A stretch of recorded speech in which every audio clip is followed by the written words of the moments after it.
economists were warning we could be headed towards a second Great Depression.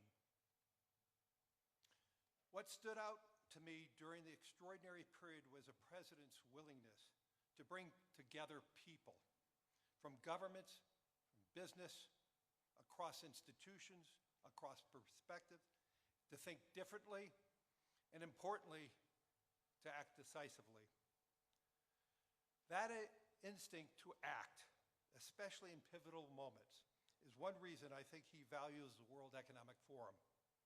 It is a unique institution that brings together the largest combination of government officials, business leaders, technology leaders, civil society and NGO leaders, anywhere in the world for a genuine dialogue, and particularly, importantly, this year. Thankfully, this group is meeting under better economic circumstances than during the pandemic, but once again, we're facing very serious different economic conditions around the world. One of the central challenges that is impacting me is how capitalism can benefit more, and how can we broaden our global economy for greater and greater participation. That is a question where the president has shown real leadership through investing in infrastructure, reducing barriers to growth, and initiatives like the Trump account, designed to give more Americans a direct stake in the growth of the U.S. economy. As he enters the second year of his second term, we are interested in hearing his plans for 2026 and beyond, and will no doubt create more and more conversation. And that's what the forum is about, a serious conversation in the spirit of dialogue. Discussions where the world is headed, where are we going, and these discussions would be incomplete without the President of the United States, the most important leader in the world. We appreciate him here, so let me introduce and welcome back to Davos the President of the United States, Donald J. Trump.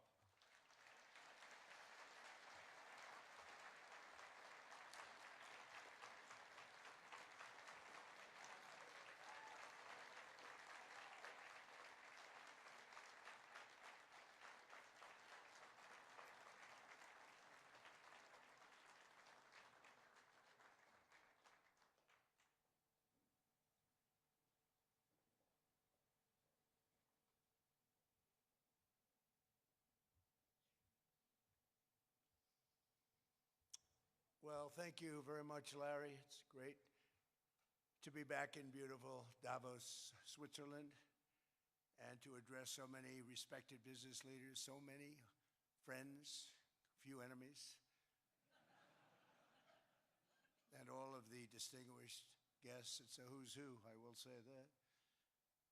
I've come to this year's World Economic Forum with truly phenomenal news from America.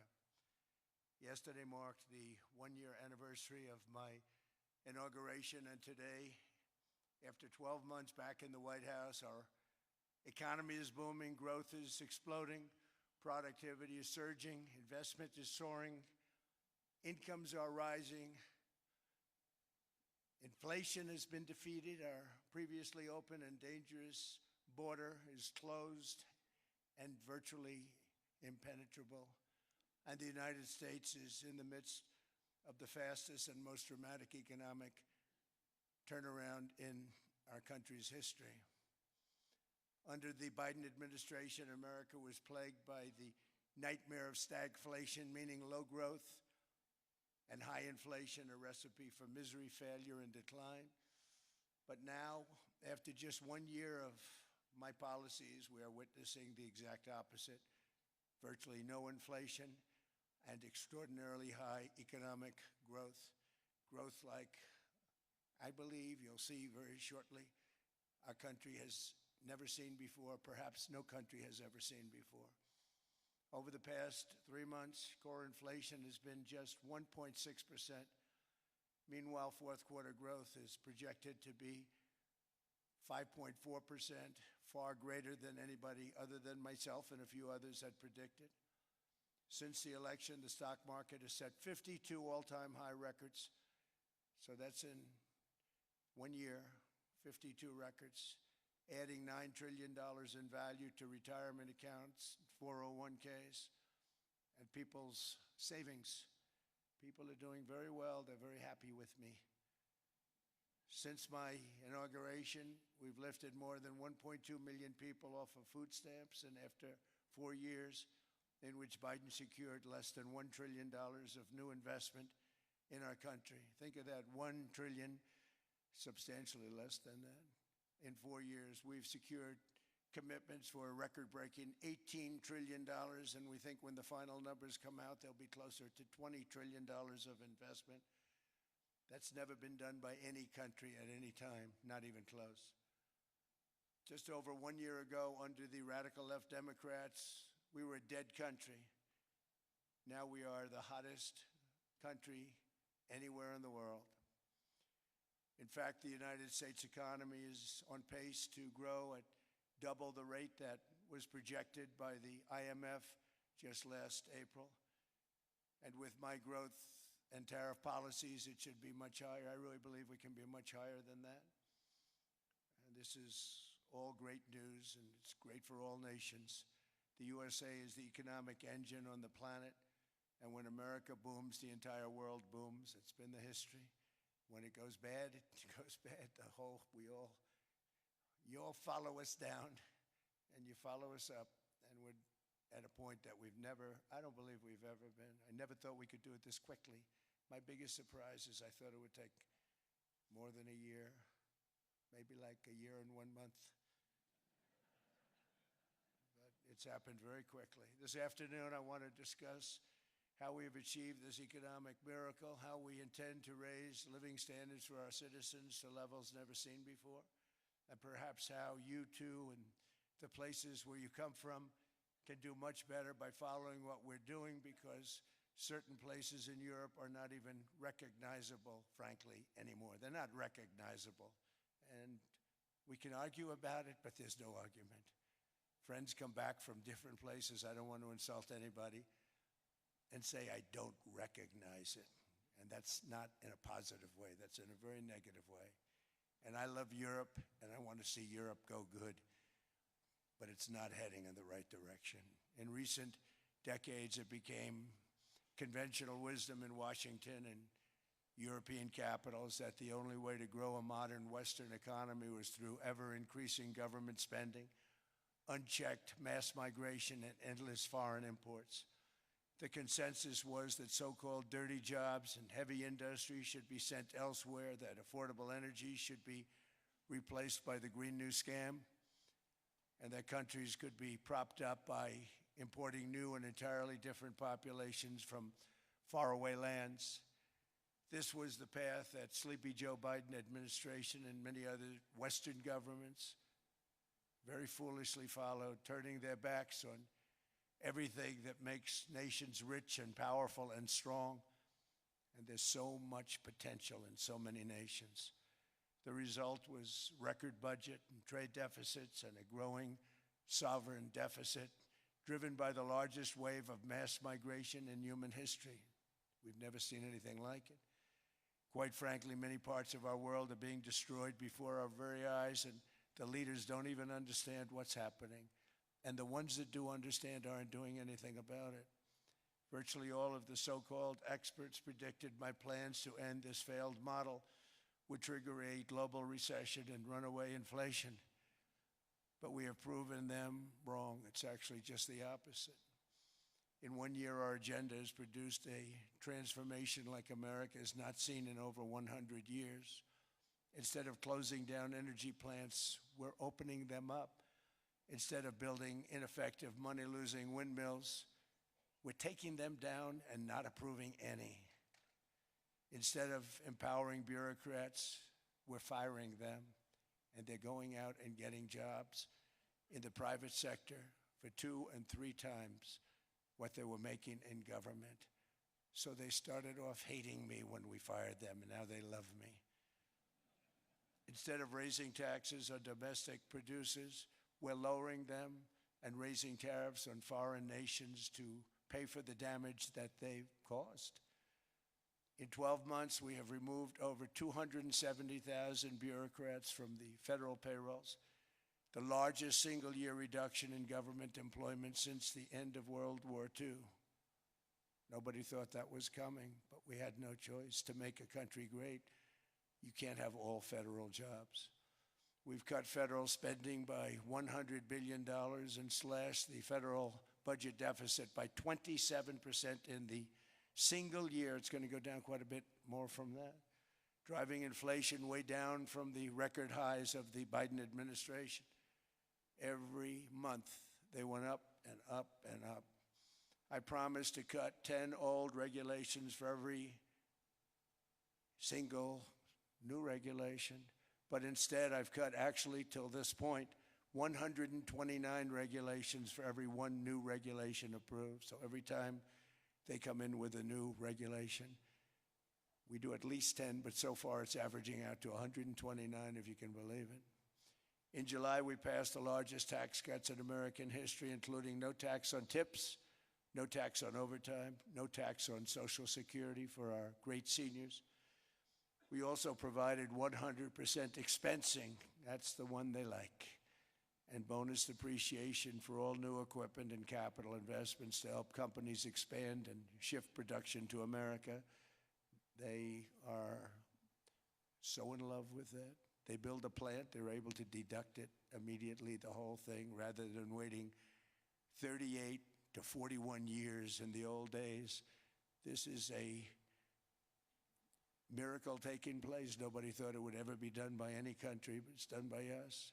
It was what made my first term the most successful 4-year term that we've ever had from a financial standpoint. And now we've upped it. This is a 10-year program, not a 1-year program, but you're allowed to deduct everything in 1 year. It used to be 38 to 41 years. With tariffs, we've radically reduced our ballooning trade deficit, which was the largest in world history. We were losing more than $1 trillion every single year, and it was just wasted. It was going to waste. But in 1 year, I slashed our monthly trade deficit by a staggering 77%, and all of this with no inflation, something everyone said could not be done. There were a couple of brilliant people that actually thought I was doing the right thing. I thought I was doing the right thing. Now they all think I'm doing the right thing because they can't believe the numbers. American exports are now up by more than $150 billion.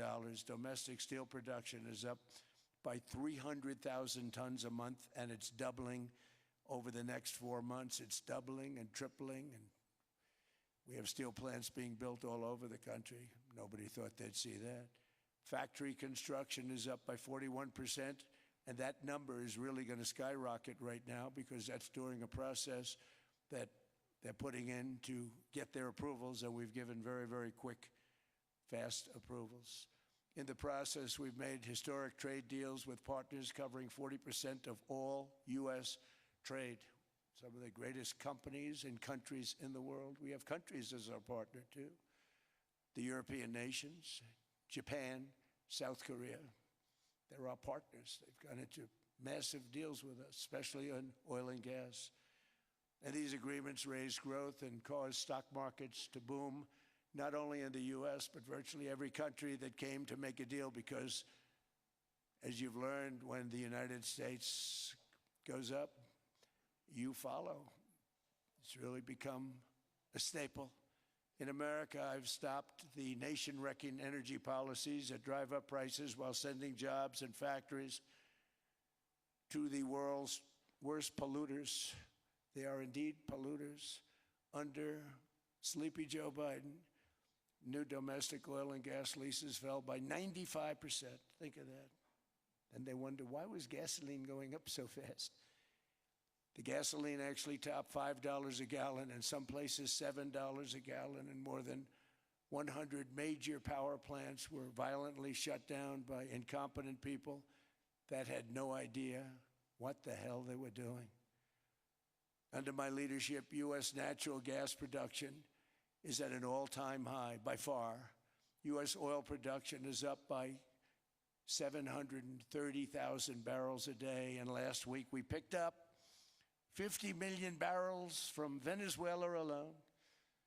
Venezuela has been an amazing place for so many years, but then they went bad with their policies. 20 years ago, it was a great country, and now it's got problems, but we're helping them. And those 50 million barrels, we're going to be splitting up with them, and they'll be making more money than they've made in a long time. Venezuela is going to do fantastically well. We appreciate all of the cooperation we've been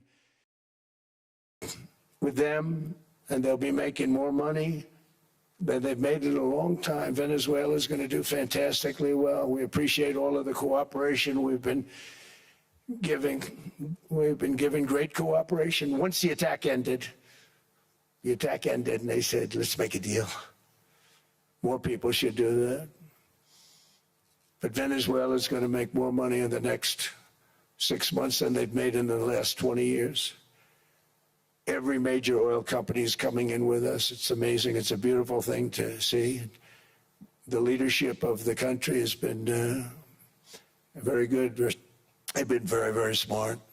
The price of gasoline is now below $2.50 a gallon in many states, $2.30 a gallon in most states. Then we'll soon be averaging less than $2 a gallon. In many places, it's already down even lower, $1.95 a gallon. Numerous states are at $1.99, numbers that nobody has heard for years. Actually, since my last administration, we got it down to around those numbers. I've signed an order directing and approval of many new nuclear reactors. We're going heavy into nuclear. I was not a big fan because I didn't like the risk, the danger. But they have the progress they've made with nuclear is unbelievable, and the safety progress they've made is incredible.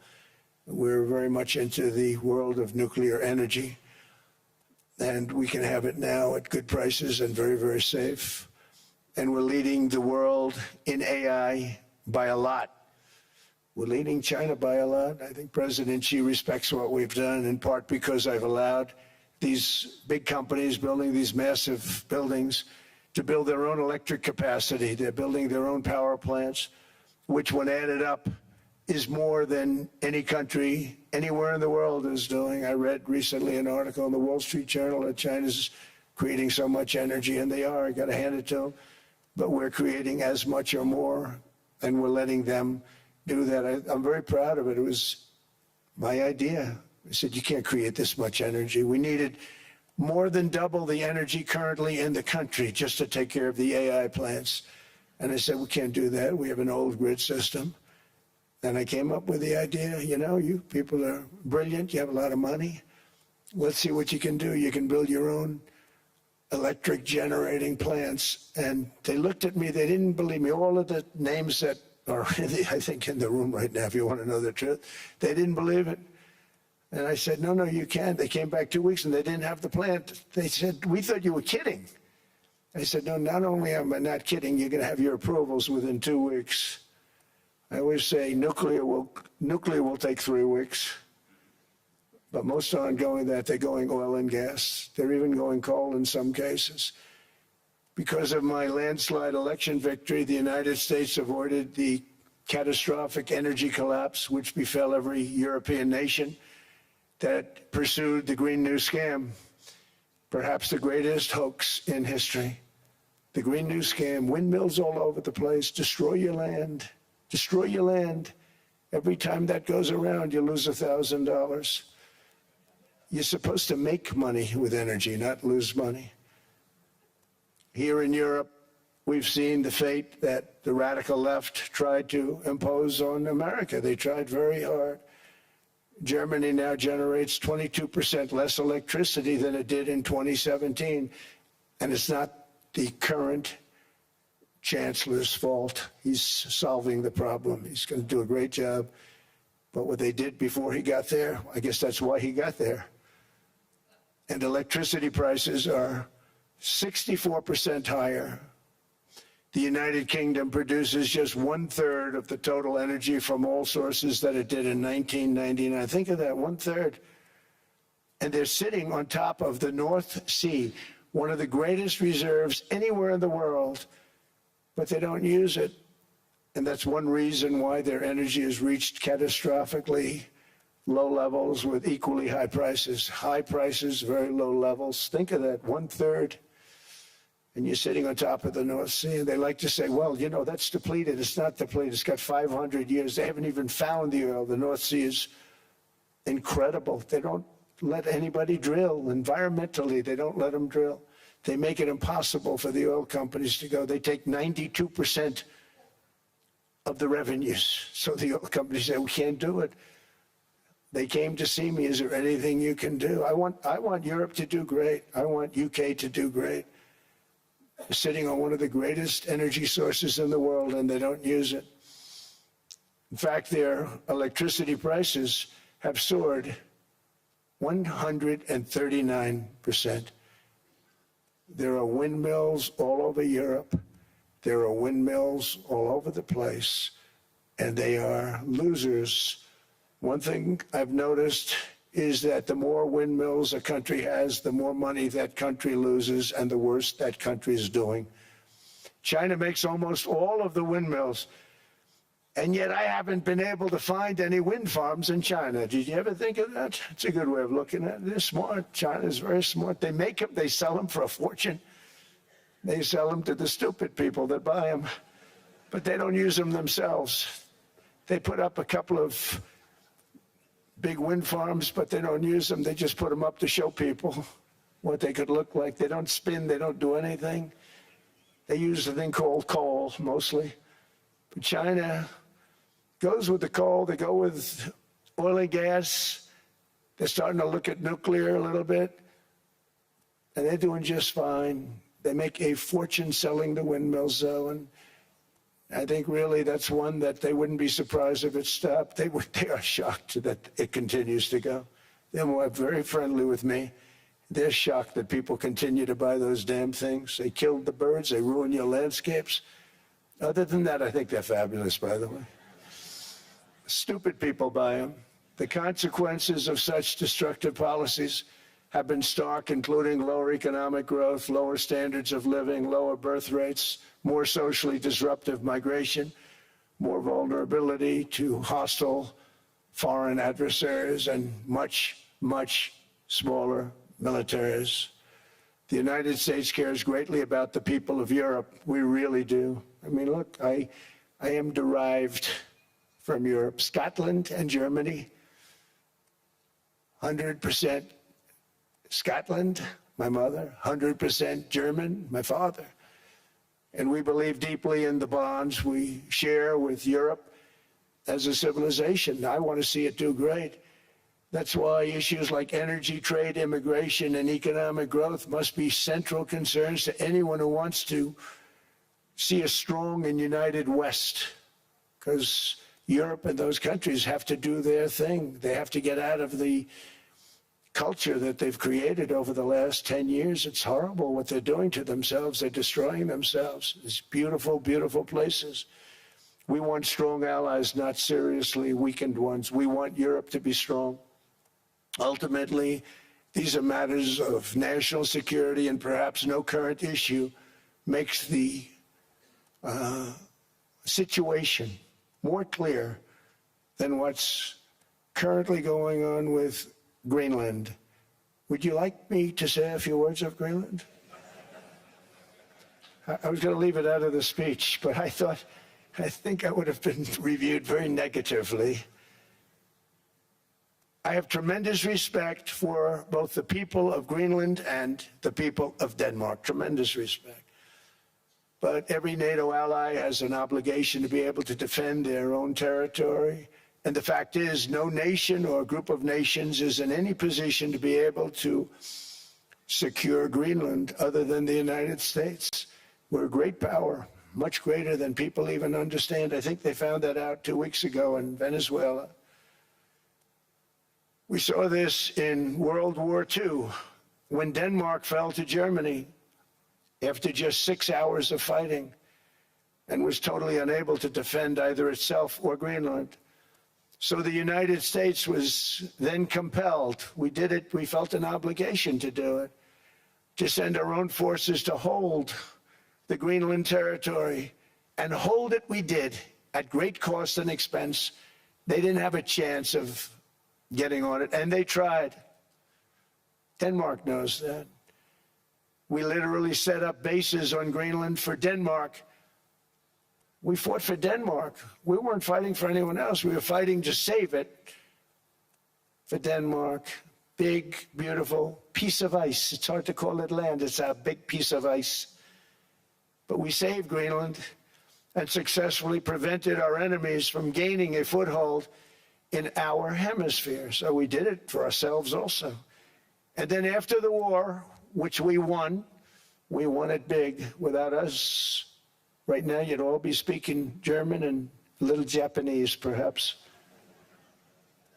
After the war, we gave Greenland back to Denmark. How stupid were we to do that? But we did it. But we gave it back. But how ungrateful are they now? So now our country and the world face much greater risks than it did ever before because of missiles, because of nuclear, because of weapons of warfare that I can't even talk about. 2 weeks ago, they saw weapons that nobody ever heard of. They weren't able to fire one shot at us. They said, what happened? Everything was discombobulated. They said, we've got them in our sights. Press the trigger, and nothing happened. No anti-aircraft missiles went up. There was one that went up about 30 feet and crashed down right next to the people that sent it. They said, what the hell is going on? Those defensive systems were made by Russia and by China. So they're going to go back to the drawing boards, I guess. Greenland is a vast, almost entirely uninhabited and undeveloped territory. It's sitting undefended in a key strategic location between the United States, Russia, and China. That's exactly where it is, right smack in the middle. Wasn't important nearly when we gave it back. You know, when we gave it back, it wasn't the same as it is now. It's not important for any other reason, you know, everyone talks about the minerals. There's so many places. There's no rare earth, no such thing as rare earth. There's rare processing, but there's so much rare earth. And this, to get to this rare earth, you got to go through hundreds of feet of ice. That's not the reason we need it. We need it for strategic national security and international security. This enormous unsecured island is actually part of North America, on the northern frontier of the Western Hemisphere. That's our territory. It is therefore a core national security interest of the United States of America. And in fact, it's been our policy for hundreds of years to prevent outside threats from entering our hemisphere, and we've done it very successfully. We've never been stronger than we are now. That's why American presidents have sought to purchase Greenland for nearly 2 centuries. You know, for 2 centuries they've been trying to do it. They should have kept it after World War II, but they had a different president. That's all right. People think differently. Much more necessary now than it was at that time, however. In 2019, Denmark said that they would spend over $200 million to strengthen Greenland's defenses.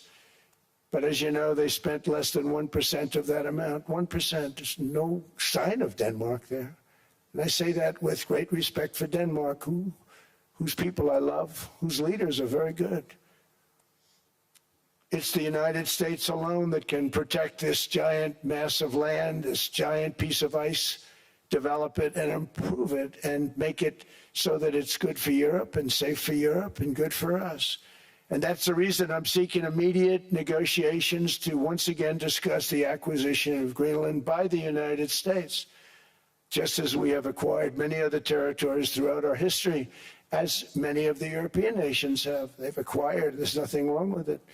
Many of them, some went in reverse, actually, if you look. Some had great, vast wealth, great, vast lands all over the world. They went in reverse. They're stuck back where they started.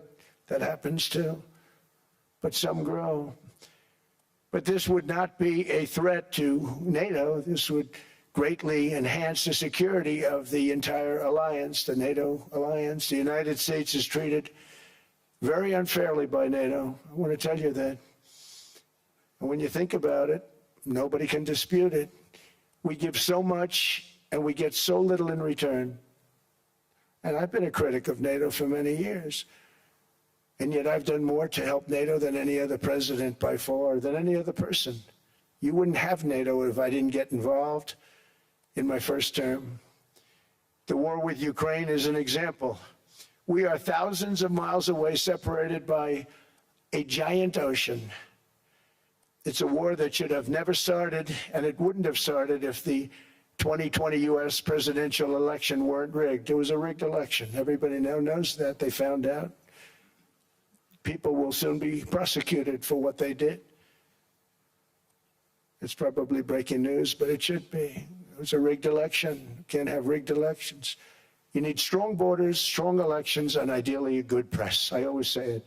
Strong borders, strong elections, free, fair elections, and a fair media. The media is terrible. It's very crooked. It's very biased, terrible.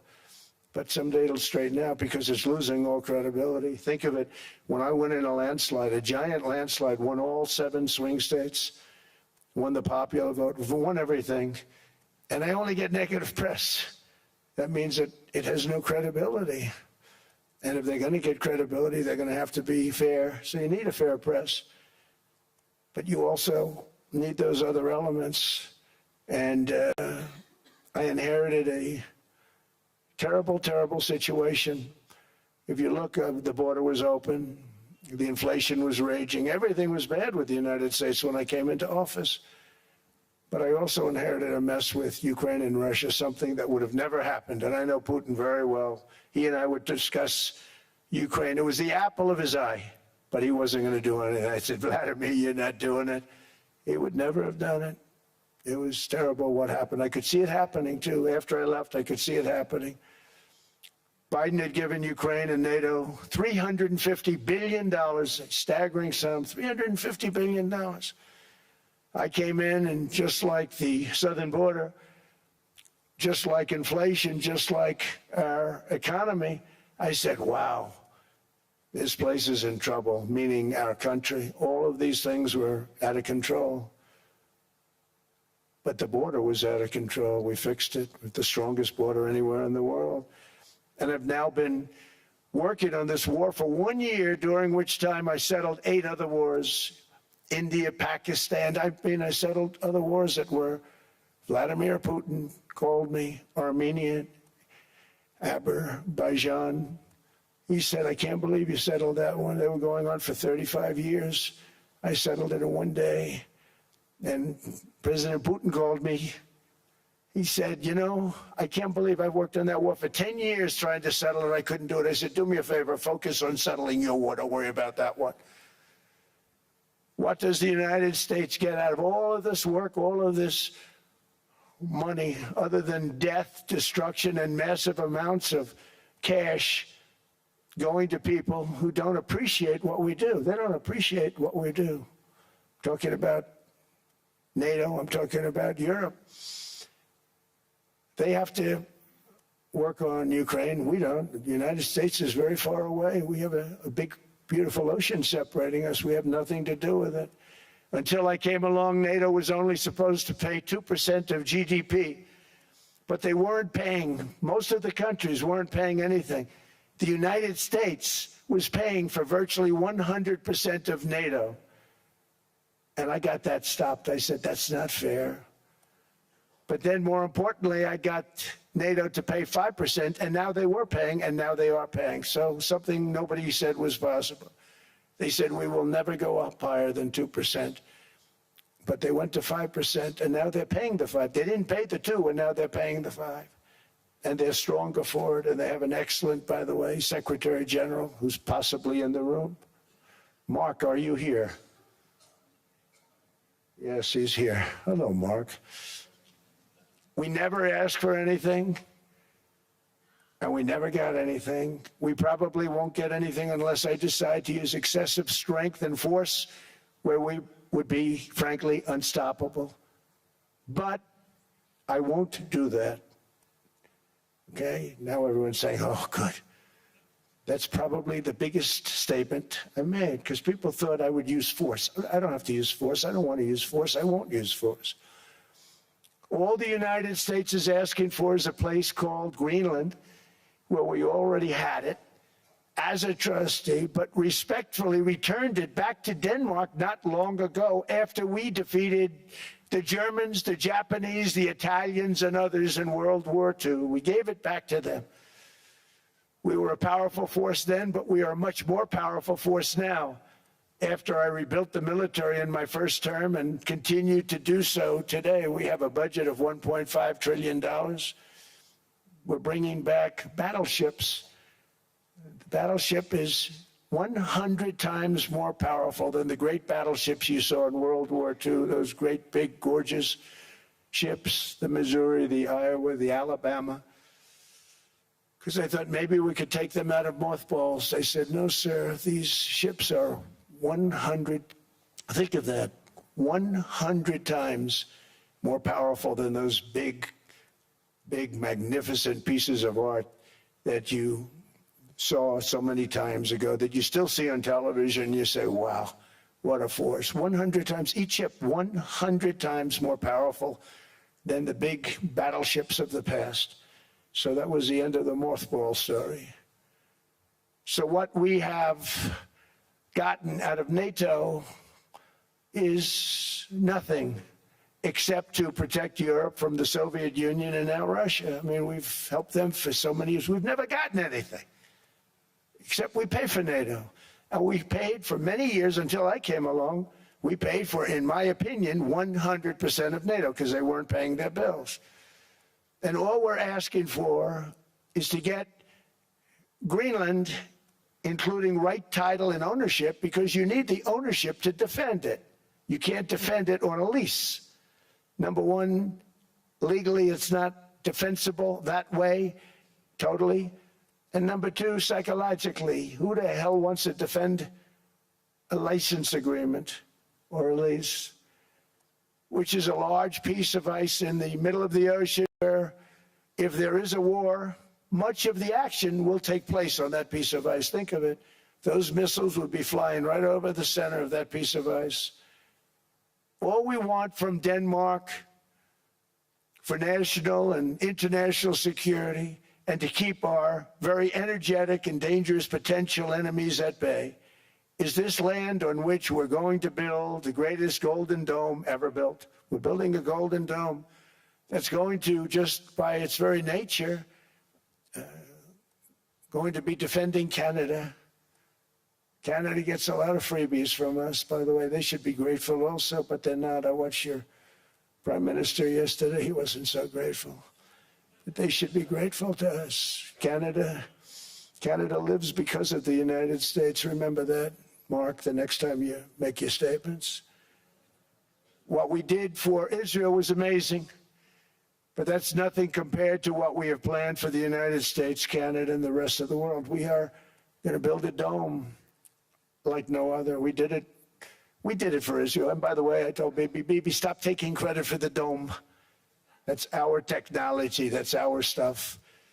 But they had a lot of courage, and they were good fighters, and they did a good job, and we wiped out the Iran nuclear threat like nobody can believe. Nobody's ever seen anything like it.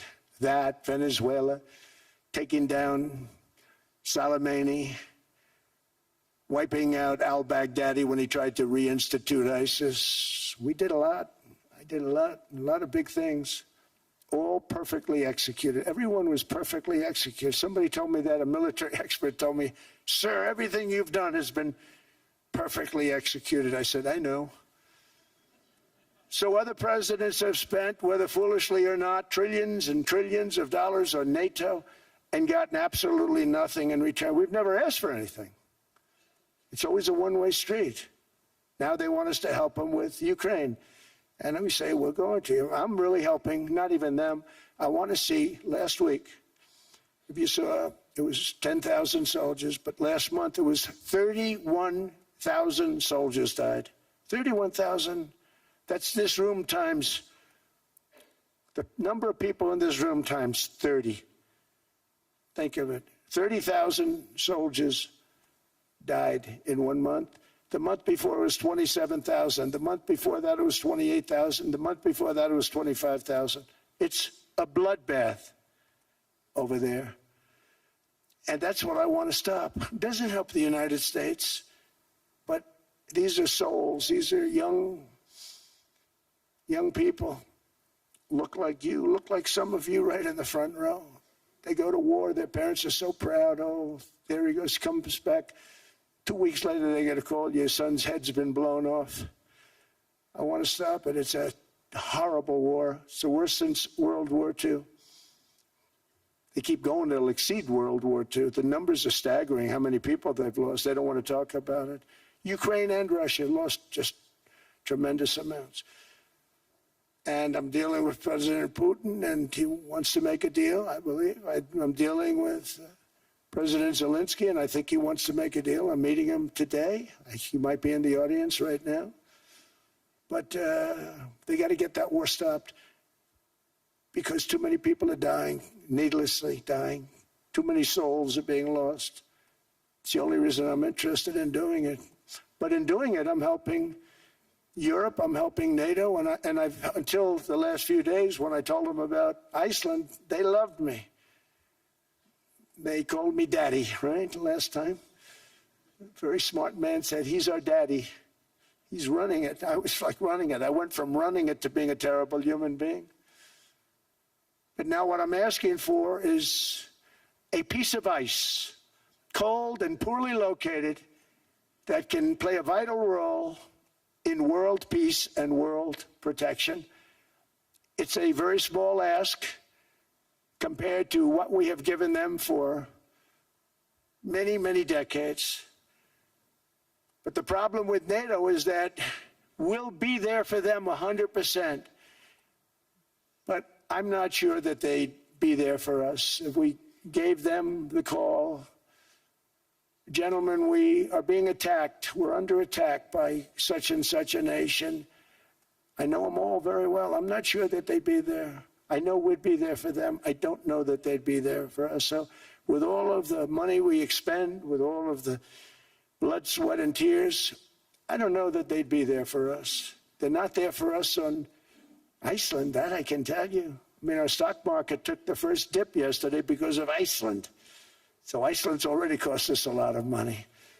But that dip is peanuts compared to what it's gone up.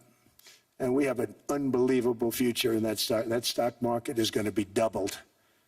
We're going to hit 50,000, and that stock market's going to double in a relatively short period of time because of everything that's happening. But this is a good example. After giving NATO and European nations trillions and trillions of dollars in defense, they buy our weapons. We make the greatest weapons in the world, but now we're going to make them faster, much faster. You saw that. I put a cap on the salaries. Then I put no buybacks, no stock buybacks, no various other things that they were doing. I mean, they were making $50 million, but it would take them 3 years to give you a Patriot missile.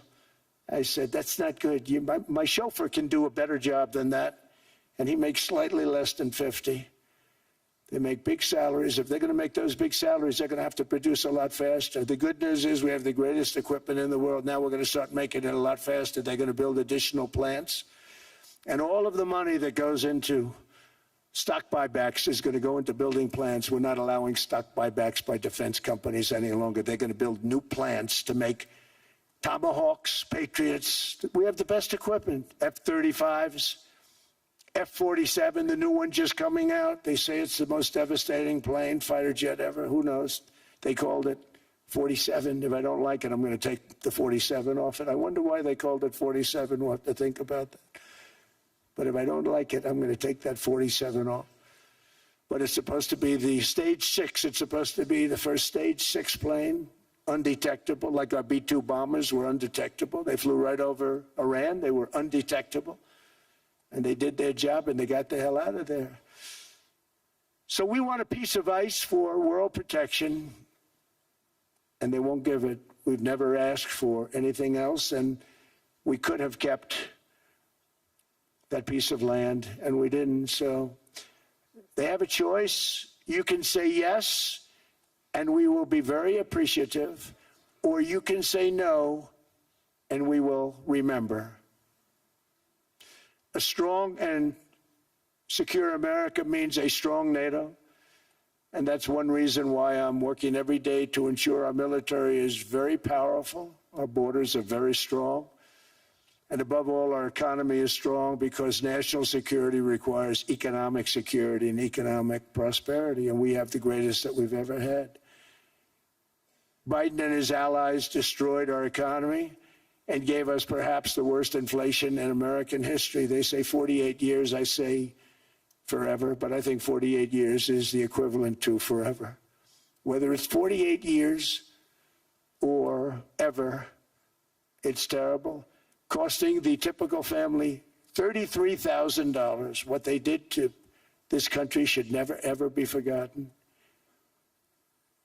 It's early, but he has to be rated as the worst president we've ever had by far. The auto pen did much of the damage.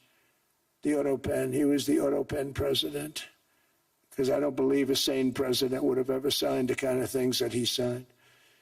But now grocery prices, energy prices, airfares, mortgage rates, rent, and car payments are all coming down, and they're coming down fast. We inherited a mess, but we've done a hell of a job in 12 months. Under my most favored nation policy for drug prices, the cost of prescription drugs is coming down by up to 90%, depending on the way you calculate. You could also say 5, 6, 7, 800%. There are two ways of figuring that.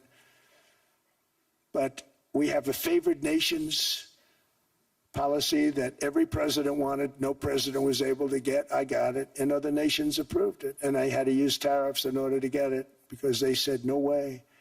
In other words, a pill that costs 10% in London costs $130. Think it costs $10 in London, costs $130 in New York or in Los Angeles. And I'd say, boy, that's bad. Friends of mine would say, you know, we go to London, you can buy the stuff for nothing. We go all over the world, we can buy it for nothing.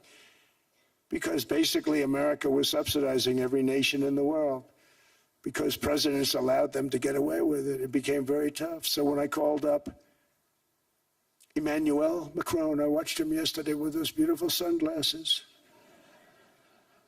What the hell happened? But I watched him sort of be tough.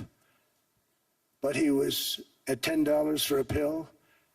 And I said, Emmanuel, and I have all the big pharmaceutical companies are in total agreement. It wasn't easy, by the way. They're tough, smart. They've been getting away with the scam for a long time. But they gave it up. But they said, you'll never get the countries to approve it. I said, why is that? Because they won't. They always said, we're not paying any more. Get the rest for the United States. So over the years, they stayed the same. We just went up, up, up. And I mean, we would pay 13, 14, 15 times more than some certain countries would. So I said, no, they'll approve it 100%. Sir, you'll never get them to approve it. I said, I guarantee you. But I actually started with Emmanuel, who probably is in the room too. And I like him. I actually like him. Hard to believe, isn't it? And I said, Emmanuel, you're going to have to lift the price of that pill to $20, maybe $30. Think of that. That means it's a doubling of prescription drugs. Might be a tripling, might be a quadrupling. It's not easy. No, no, no, Donald, I will not do that. I said, yes, you will, 100%. He said, no, no, no. You're asking me to double. I said, Emmanuel, you've been taking advantage of the United States for 30 years with prescription drugs. You really should do it, and you will do it. I have no doubt. In fact, I am 100% sure you're going to. No, no, no, I will not do it. Because he has to, in all fairness to him, he has to double or triple. Because the world being a bigger place than the United States, it's not that you meet in the middle. You just have to go up some, and we come down a lot. They go up a little, we come down a lot. So we're at $130, they're at 10. So they may have to go to 20 or 30. No more than that. I said, Emmanuel, you're going to be doubling or tripling? No, no, no. I said, here's the story, Emmanuel. The answer is you're going to do it fast. And if you don't, I'm putting a 25% tariff on everything that you sell into the United States and a 100% tariff on your wines and champagnes. And that's about 10 times more than what I'm requesting. And you're going to do it. I don't want to go public with it, but you may make me do that. No, no, Donald, I will do it. I will do it. It took me, on average, 3 minutes a country, saying the same thing. You will do it. They all said, no, no, no, I will not do it. You're asking me to double the cost of prescription. I said, that's right, because you've been screwing us for 30 years. And they said, we will not do it. I said, that's all right. On Monday morning, we're putting a 25, 30, 50. I gave different numbers for different countries. This is also national security we're talking about. Not fair. We're not going to subsidize the whole world. And every one of those countries have agreed to do it. So one of the biggest things that I've done is the fact that we have now most favored nation. We will pay whatever the lowest price is in the entire world. So our drug prices are going to be coming down by staggering 90%. Again, you could say 1,000%, 2,000%. Depends on the way you want to figure it, but we'll go with the way the fake news likes it better because it sounds, can you imagine a 90% reduction sounds much worse. But drug prices are going to be coming down tremendously in all the nations, and I appreciate them doing it, but they did it. In all fairness, without tariffs, I wouldn't have been able to get it done. After declining $3,000 under Biden, real incomes are up in the United States by $2,000, $3,000, and even $5,000 and more. Home ownership has always been a symbol of health and vigor of American society, but that goal fell out of reach for millions and millions of people in the Biden era because interest rates went up so high. Today, I'm taking action to bring back this bedrock of the American dream. In recent years, Wall Street giants and institutional investment firms, many of you are here, many of you are good friends of mine, many of you are supporters. Sorry to do this to you, I'm so sorry. But you've driven up housing prices by purchasing hundreds of thousands of single-family homes, and it's been a great investment for them. Often as much as 10% of houses on the market. You know, the crazy thing is a person can't get depreciation on a house, but when a corporation buys it, they get depreciation. Okay, that's something we're going to have to think about, too. I don't know if too many people think about that. You buy a corporation, they buy 500 houses. They buy hundreds of thousands. They buy 500 houses. They can take depreciation. A person sweats and works and buys one house, they can't. But homes are built for people, not for corporations, and America will not become a nation of renters. We're not going to do that. That's why I have signed an executive order banning large institutional investors from buying single-family homes. It's just not fair to the public. They're not able to buy a house. And I'm calling on Congress to pass that ban into permanent law, and I think they will. One of the biggest barriers to saving for a down payment has been surging credit card debt. The profit margin for credit card companies now exceeds 50%, one of the biggest. And they charge Americans interest rates of 28%, 30%, 31%, 32%. Whatever happened to usury? So to help our citizens recover from the Biden disaster, all caused by this horrible president, just horrible president, I'm asking Congress to cap credit card interest rates at 10% for 1 year. And this will help millions of Americans save for a home. They have no idea they're paying 28%. They go out there a little late in their payment and they end up losing their house. It's terrible. To unleash innovation in savings and financing, I'm also working to ensure America remains the crypto capital of the world. And to that end, last year I signed the landmark Genius Act into law. Now Congress is working very hard on crypto market structure legislation, Bitcoin, all of them. which I hope to sign very soon, unlocking new pathways for Americans to reach financial freedom. And I did it for two reasons. Number one, I thought it was politically good, and it was. I got tremendous political support. But more importantly, China wanted that market too. It's just like they want the AI. And we've got that market, I think, pretty well locked up. If I didn't do it, Biden was totally against it until before the election, when they realized that, there were millions of people voting against him over crypto. And all of a sudden, they loved it very much, but it was too late. They blew it. But it is politically popular, but it's much more importantly, we have to make it so that China doesn't get the hold of it. And once they have that hold, we're not going to be able to get it back. So I'm honored to have done it. Finally, I've instructed government-backed institutions to purchase up to $200 billion in mortgage bonds to bring down interest rates.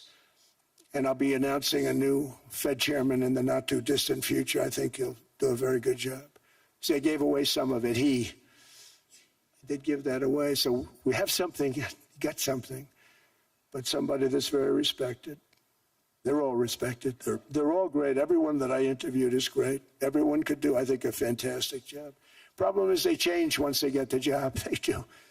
They're saying everything I want to hear, and then they get the job. They're locked in for 6 years. They get the job, and all of a sudden, let's raise rates a little bit. I call them, sir, we'd rather not talk about this. It's amazing how people change once they have the job. It's too bad. Sort of disloyalty, but they got to do what they think is right. We have a terrible chairman right now. Jerome, too late Powell. He's always too late. And he's very late with interest rates, except before the election. He was just fine for the other side. So we're going to have somebody that's great, and we hope he does the right job. Last week, the average 30-year mortgage rate dropped below 6% for the first time in many years. Another major factor in driving up housing costs was the mass invasion of our borders. And I have to say one thing about housing, because nobody ever says this. I am very protective of people that already own a house, of which we have millions and millions and millions. And because we have had such a good run, the house values have gone up tremendously. And these people have become wealthy. They weren't wealthy. They become wealthy because of their house. And every time you make it more and more and more affordable for somebody to buy a house cheaply, you're actually hurting the value of those houses, obviously, because the one thing works in tandem with the other. And I don't want to do anything that's going to hurt the value of people that own a house, who for the first time in their lives are walking around the streets of whatever city they're in, very proud that their house is worth $500,000, $600,000, $700,000. Now, if I want to really crush the housing market, I could do that so fast, and people could buy houses, but you would destroy a lot of people that already have houses. In some cases, they've mortgaged their house, and the mortgage would be very low, and all of a sudden the mortgage without any changes becomes very high, and they end up losing the house. I'm not going to hurt, and I speak with Scott, who's doing a fantastic job, and Howard, who's doing a fantastic job, and all of my people. And I always say, look, I can crush the hell out of the market. We can drop interest rates to a level, and that's one thing we do want to do. That's natural. That's good for everybody. The dropping of the interest rates, we should be paying a much lower interest rate than we are. We should be paying the lowest interest rate of any country in the world, because without the United States, you don't have a country. I mean, I had a case with Switzerland. We happened to be in Switzerland. Maybe I'll give you a quick story. But they were paying nothing. They make beautiful watches, great watches, Rolex, all of them. They were paying nothing to the United States when they sent their product in. And we had a $41 billion deficit. $41 billion with this beautiful place. Flew over it, isn't it nice? So I said, let's put a 30% tariff on them, so that we get back some of it, not all of it at all. We still have a deficit, big deficit. We had 41 million. That's a big deficit. And I said, let's put a tariff on. Different tariffs, different places. You're all party to them. In some cases, victims to them. But in the end, it's a fair thing. And most of you realize that. But we put a 30% tariff on Switzerland, and all hell broke loose. They were calling, I mean, like you wouldn't believe. And I know so many people from Switzerland, incredible place, incredible, brilliant place. But I then realized that they're only good because of us. And there's so many other examples. I mean, us, probably other places, but a majority of the money they make is because of us, because we never charged them anything.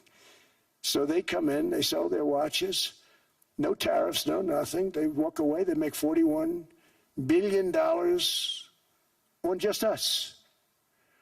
So I said, no, we can't do that. So I'm going to bring it up. I still would have a deficit pretty substantial, but I brought it up to 30%.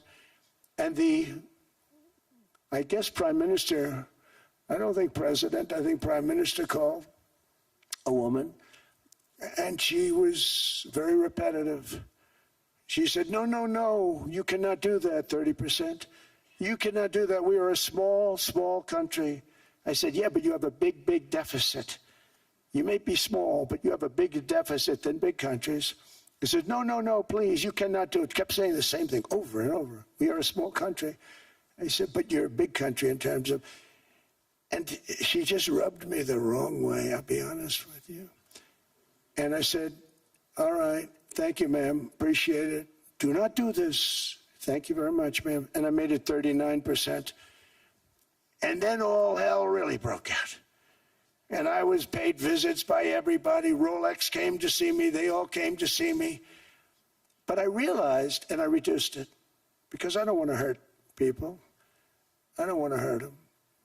And we brought it down to a, lower level.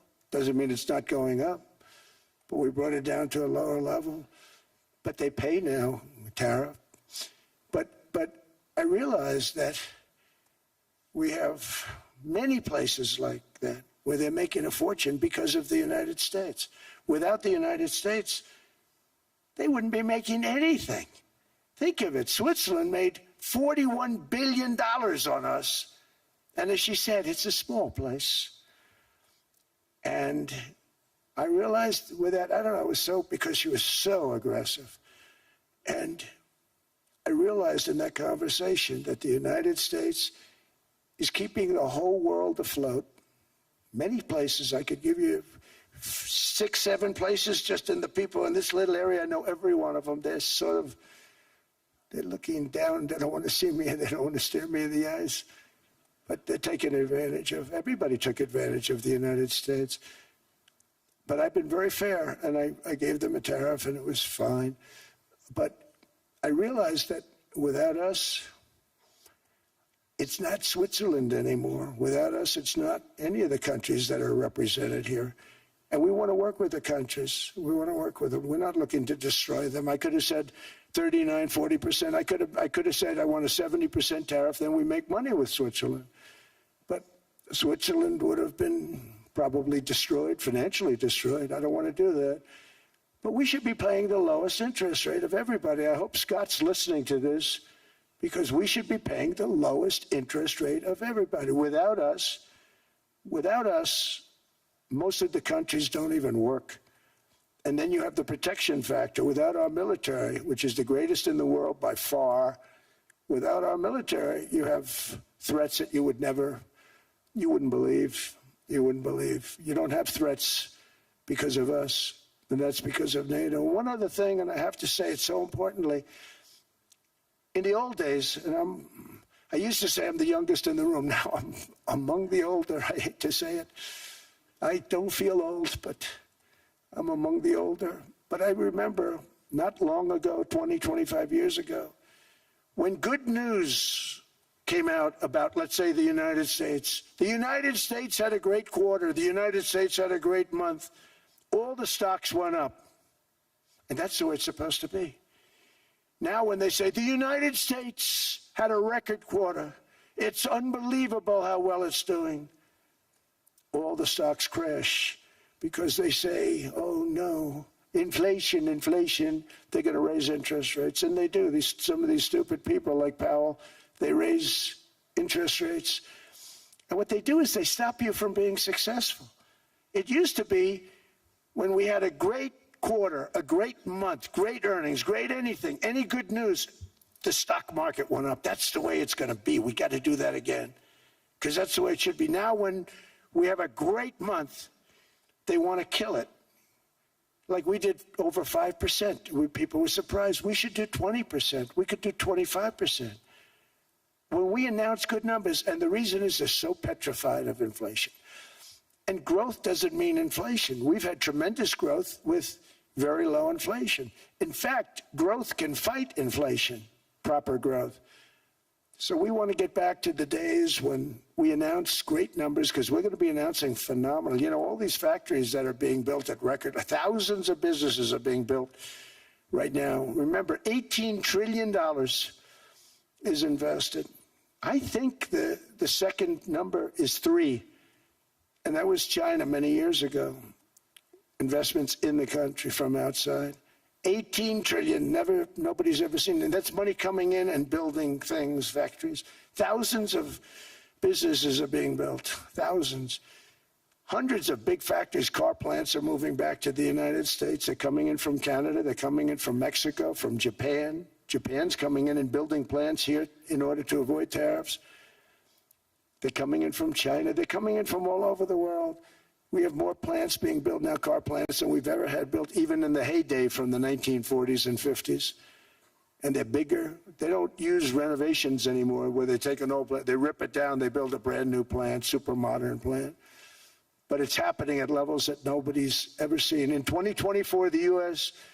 built less than 2 million new homes, but Biden admitted more than 8 million new migrants. And those days are over. In 2025, for the first time in 50 years, the United States had reverse migration. Boy, that was nice. And these were criminals that were being taken out of our country because they allowed people to come into our country from jails, from gangs, drug dealers, murderers. 11,888 murderers. We've gotten most of them out.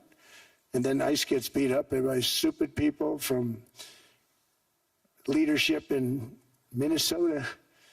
We actually are helping Minnesota so much, but they don't appreciate it. Most places do. You know, Washington, D.C. is the safest place now in the United States.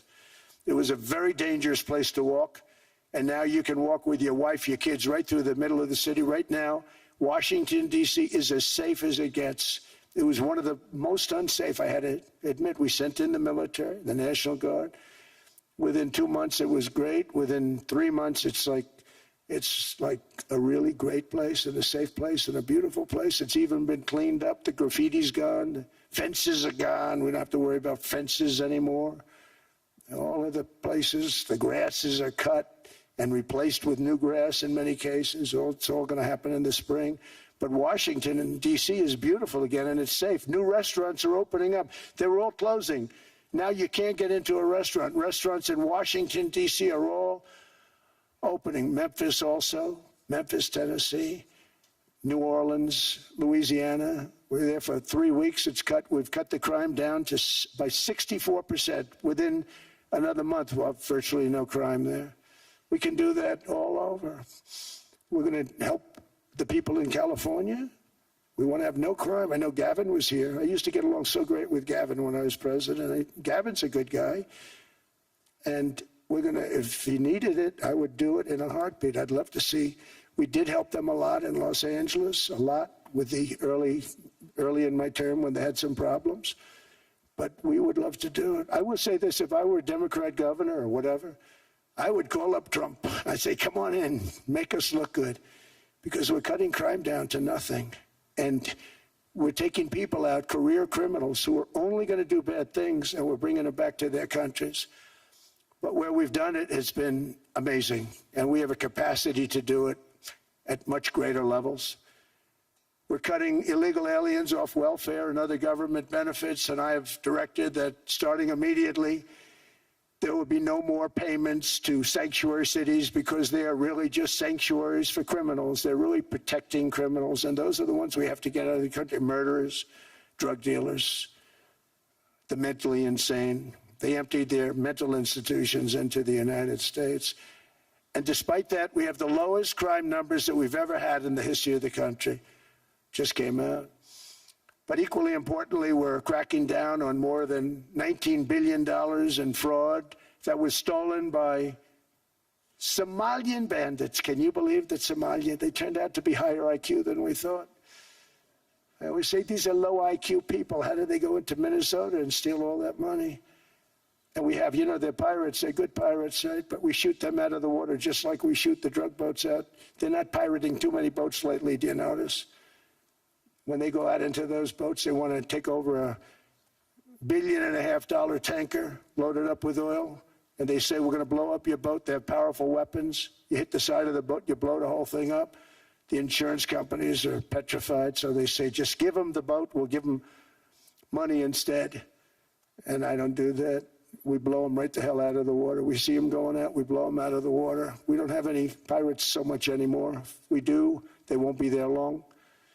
We've cut down with the hitting of the boats that are loaded up with drugs, including submarines. Can you believe they actually buy small, they call them mini subs, very fast. They're meant for drugs. We've knocked out 2 of them. The Democrats say they were fishing. You have ruined somebody's fishing weekend, I would say. A submarine is not a fishing boat. You don't fish.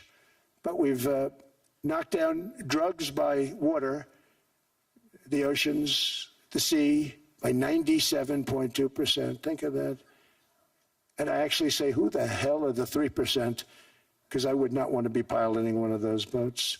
We knocked them down, and now we're going to start on land. We're going to knock it all out. The land is the easy part. What we did on sea is incredible, and that's our great military. The situation in Minnesota reminds us that the West cannot mass import foreign cultures which have failed to ever build a successful society of their own.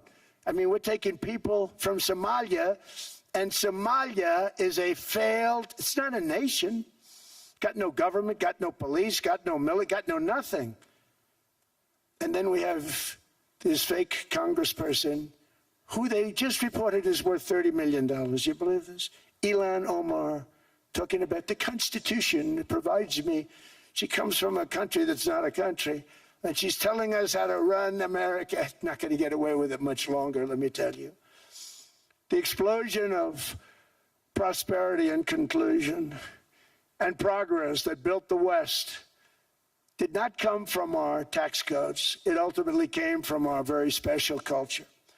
This is the precious inheritance that America and Europe have in common. We share it. We share it, but we have to keep it strong. We have to become stronger, more successful, and more prosperous than ever. We have to defend that culture and rediscover the spirit that lifted the West from the depths of the Dark Ages to the pinnacle of human achievement. We live in an incredible, changing period.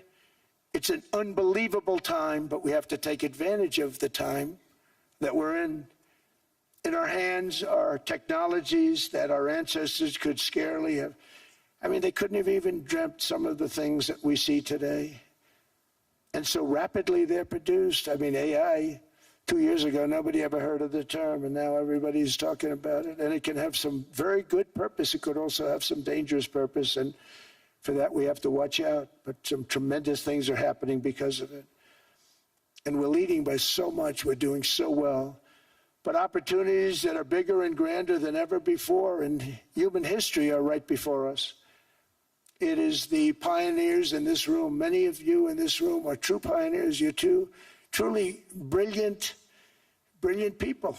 Just your ability to get a ticket is brilliant because you have about 50 people for every seat. I don't know what. That's Larry. Everything Larry touches turns to gold. He made this very successful. But you're in this room, and some of you are the greatest leaders anywhere in the world. You're the greatest brains anywhere in the world. And the future is unlimited, and to a large part because of you, and we have to protect you, and we have to cherish you. I always say we have to cherish our brilliant people because there aren't many of them. So together with confidence, boldness, and persistence, let us lift up our people, grow our economies, defend our shared destiny, and build a future for our citizens that is more ambitious, more exciting, more inspiring, and greater than the world has ever seen. We're in a position to do things that nobody else has ever even thought of before. And many of the people in this room are the ones that are doing it. And I want to congratulate you, and I'm with you all the way. You can do things that nobody else can even think about. So I congratulate you on your tremendous success. And the United States is back, bigger, stronger, better than ever before. And I'll see you around. Thank you all very much. Thank you very much.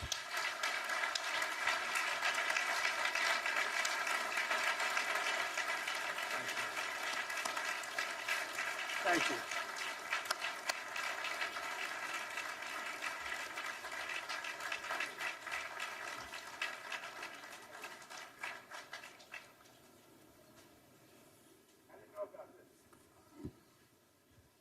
This was supposed to be a nice fire chat, Mr. President. Yes, good. I got set up. No, I did know. You made the job for the moderator really easy. Thank you, Mr. President, for your speech. I do have a few follow-up questions, if it's okay. Sure. I don't think I should start with Greenland, maybe. I'll start with the economy. The U.S. economy is doing really, really well. But how to sustain this growth moving forward? Because there's always a recession looming around the corner. Well, you know, the one thing about economies and recessions is sometimes you get hit unexpectedly and there's nothing you can do about it. All brilliant people, but there's nothing. One example was COVID. We had an economy going at levels like nobody had ever seen my first 2.5, 3 years. And then I heard the word pandemic, not COVID. They came up with that name over a period of time. We won't get into that. But I heard the word pandemic.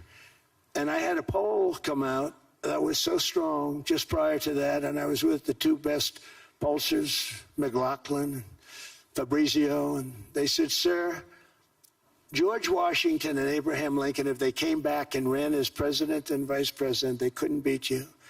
And then what happened is the following day, I was told to stay tuned because there's something really bad happening in China. There are bodies laying all over Wuhan, right around that certain building that we talk about. I always said it came from Wuhan. It did come from Wuhan. And there were body bags. We saw it by satellite. And they said, there are strange things happening in China. And so it began. And we ended up with the COVID, and the whole world suffered. We did a phenomenal job. I don't think we got the credit we deserved. We did something that Operation Warp Speed, which some people say was one of the greatest military feats ever. We did a great job. Used our military, used a lot of people. But sometimes you get hit with things, nothing you can do. You get hit with things like that unexpectedly. And we got through it. And when I left, the stock market was higher than it was previous to the COVID coming up.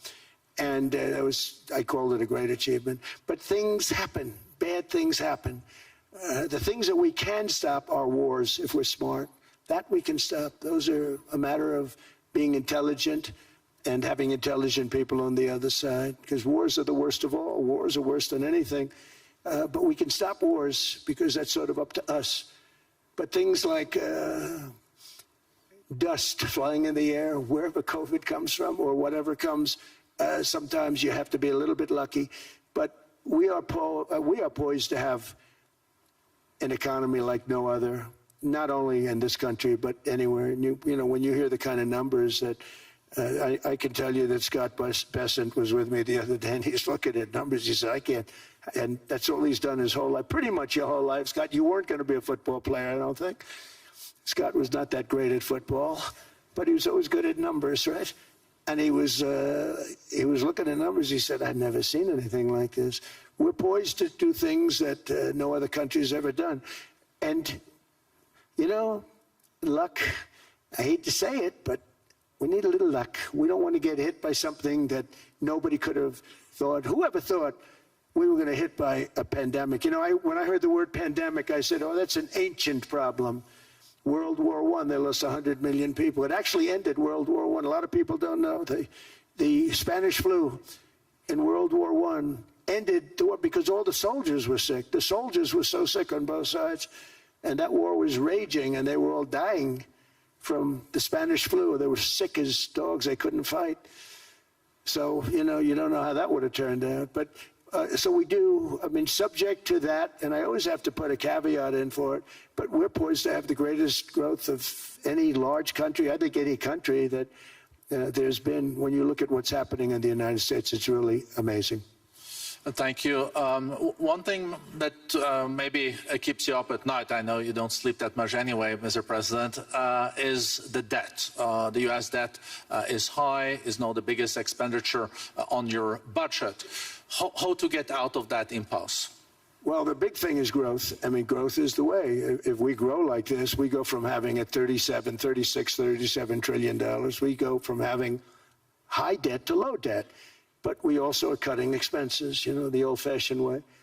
We have extraordinary growth. I think we're going to be growing our way out. I think we're going to be paying off debt. We're taking in tremendous money from tariffs fairly. And again, I'm using them judiciously. Switzerland's a case study. I could have gotten much more. I could have asked for much more. But we're using them judiciously. But I think growth, most importantly, and then cutting costs. Now, if you take a look at Minnesota, $19 billion in fraud and other things. People going to airports, they came into the country, they don't have 10 cents, and they're leaving with hundreds of thousands of cash in their bags. When we get to that, and our DOJ, Pam, and Todd, and all the people that work over there, and all of the people that work in here, I can tell you, Scott Bessent is working on that. It's a priority, right? You have your whole team. We're in there looking for where this money is coming from, how much it is. It could be more than $19 billion. Can you believe that? That's just one state. If we were able to cut out 50% of the fraud, 50%, and we should be able to do better than that, we would have a balanced budget without having to talk about even growth. So we have a lot of options, but we're working very hard on that. That's a big deal. It's not just the protests, the fake protests done by agitators and, professional insurrectionists. That's what they are. They're professional troublemakers. But we are looking very strong at the money, too, in Minnesota and other places. I think, Mr. President, also the $500 billion invested in artificial intelligence and the frontier technologies last year also were driving growth exponentially in the U.S. Well, AI has been a big factor. AI is massive. Mark Zuckerberg showed me a plant where he put it over a map of Manhattan, and it was basically the size of Manhattan. This is not, I said, you got to be kidding. It's a plant that was miles long, miles wide, very high. I don't think it was high like the Empire State Building, but it was high. And it literally covered most of the island of Manhattan. That's called a big plant. And, when I heard they're going to spend $50 billion building it, I said, if you spend $50 million, you can build a nice little shopping center. If you spend $500 million, you can build a good shopping center. But how do you spend $50 billion? When I looked at this thing, I said, you think you'll be able to do it for that? It's amazing when, some of the plants that I see, and I see them all, and again, so big is we're letting them build their own electric generation. This way we have no problem, and otherwise they'd be complaining. There'd be nobody able to be, we have an old grid system. And not only that, they're going to sell at a very cheap price the excess electricity that they create back into our grid. So that'll solve some problems for certain states that don't have enough electricity. We also know that on the AI, there is fierce competition between the U.S. as the largest economy in the world, 27% of the global GDP and 5% of the global population, not doing that badly, and China. And we know that competition is very tough on AI. I know you're heading to a state visit to China in April. How do you see the U.S.-China relationship moving forward? Are you able to combine this tough competition with also collaboration? So I've always had a very good relationship with President Xi and with President Putin. Talk about, the larger powers. But I've always had a very good relationship with President Xi of China. He's an incredible man. What he's done is amazing. He's highly respected by everybody. And I do now. I mean, now I have good. It was very severely interrupted by COVID. I used to call it the China virus, but he said, do you think you could use a different name? And I decided to do that because why should we have a problem over that? But I would do that, and they were... You're a true diplomat, huh? I became a diplomat for the first time. Well, you know who taught me that? Marco Rubio. He said, let me teach you about diplomacy. Hey, any guy that gets approved by 100% of the votes, think of it, he got liberal Democrats and radical right Republicans to approve him. He's the only one. The next one was like lost 45 votes, right? But he got all 100 votes voting for him. And at first I wasn't happy about it. I said, wait a minute, I don't like that. And now it turns out that the Democrats probably wish they didn't do that. And Marco has been fantastic. Marco, stand up, please. You have done a great job as Secretary of State.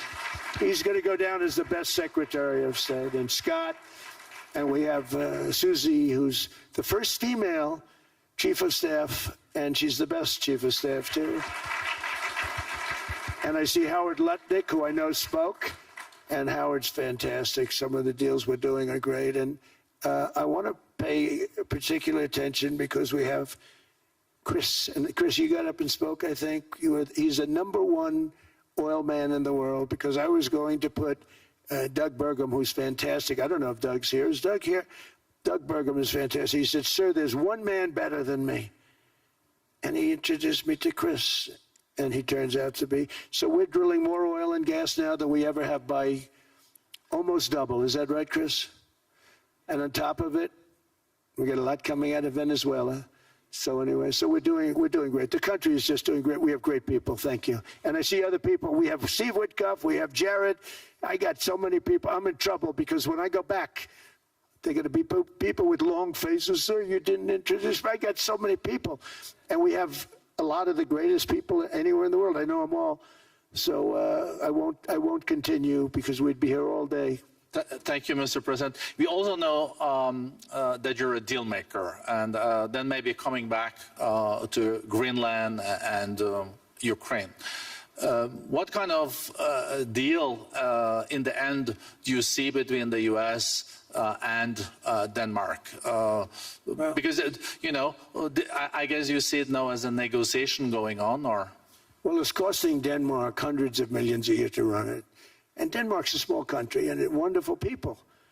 But, you know, it's very expensive. It's a very big piece of ice. And it's very important. I mean, I don't want to repeat the speech, but it's very important that we use that for national and international security. That can create a power that will make it impossible for the bad guys to do anything against the perceived good ones. And it's a great block for Europe, just like, you know, Denmark was supposed to spend hundreds of millions of dollars. They didn't spend the money. They didn't spend anything, almost.